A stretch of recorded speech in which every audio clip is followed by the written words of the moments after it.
Hey folks, welcome back to Sportz Blitz Outdoors. Hey, I'm here with Miss Barbara Pritchard, and she's the owner of Stonewall Plantation. And Jim Hardy and I got a chance to come out and ride the property a little bit the other day and check it out and see sort of what we were in for. And Miss Barbara rode along with us, and she was telling us a little bit about the history. And we actually got to go look at the stone wall itself and look at the old foundation of the Pritchard place. Miss Barbara, tell me a little bit about how you ended up here and how the family ended up on the property. Well, the family, it's been in the family. Well, one of the deeds I know was 1888, but Wow. He was here earlier than that. But he was further. This wasn't even Lee County right at first when he came. Really? It was part of Chambers and Tallapoosa. You know, this was just carved out of something else. But anyhow, he wanted to be on the railroad, by the railroad, because that was the transportation thing. You know, we were looking at that a while ago and got a shot, and you were telling me about the old railroad, and we got a few shots of that. Got that. The road we have now is the old Red Railway Board. Okay. And they moved it over further and kind of straightened it out a little bit. So Right. we have the use of the railroad, and we have to pay homage to the people Right. for having the crossings kept up. But it's been a part of. In fact, they had my husband and his sisters used to go to town on Saturday, and that train had a sign down there saying Stonewall, and we're not sure exactly whether it came from that particular Stonewall or whether it was Stonewall Jackson or what. But anyhow, there's always been a Stonewall down there. But my husband and his four sisters would wait and catch that train, and other farm helpers and things out here would too. On Saturday they could go. It was first Saturdays when you went to town for them for sure. And but anyhow, So it was a special trip just to go to town. Yeah, wasn't it? he said we'd go ride that train, go to the movies, take some eggs to town and sell them to somebody. Apparently had a special customer or something. And then we'd go to the movies and spend the afternoon, and then go back and catch that train. And so there'd be other. Danny's step mama was one of them, and his daddy was some of the ones that worked here and rode that train back and forth.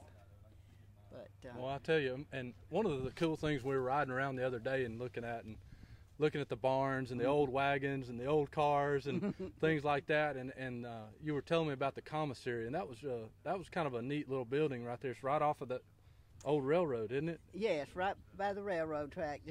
And apparently that has been here an awful long time. Different ones have looked at it and tried to guess, because it's got a little fault in the one side of it that needs some. Right. But they seem to think that's one of the oldest stores. But it was somebody else had this place before he bought it, and he actually swapped the land down up on Robinson Hill. Oh, really? On back around Oak Barry Road for that particular place and some of it. But everything he got, he tried to stay on the railroad track, because that was like being on that. Was like the interstate these days, right? You're right there and it's funny that we were talking about the interstate being close by here, but in the late 1800s, early 1900s, that was the interstate where the train was. When they finally moved up to trains from having to go on the river and so forth, that was the thing to do.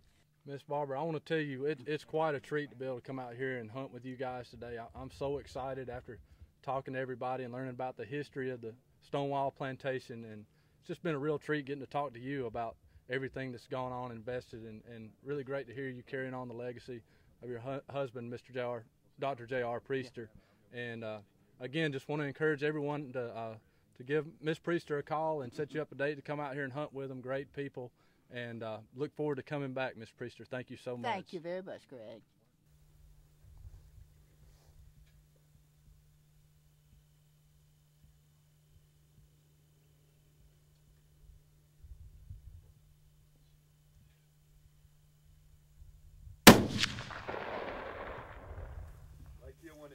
One night we got Cody real bad over there. No boy shot him with a bow and he went down there. Boy drove back over here on a four-wheel and wanted us to go trail him, you know. Let's go again.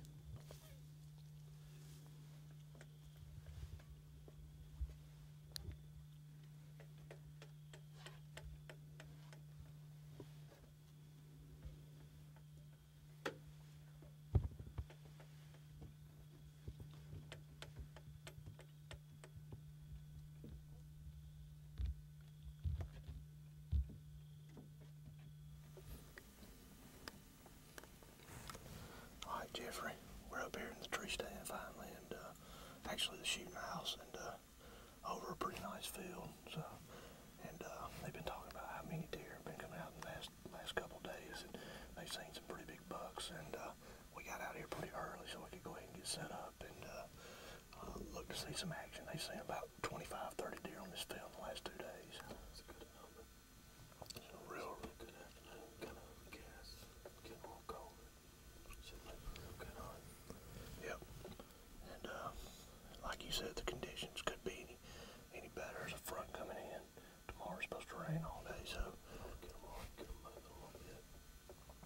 and closer to dark, they've said they've been seeing them relatively around the does coming on out, you know, just a little before 4, and then the bucks have come on out about 4:45. So that's kind of the time frame we're on right now. They stick to that, we'll have plenty of time to get a shot at one. It's right at 3 o'clock, so with it being overcast, you might see a couple early. So we'll just have to wait and see.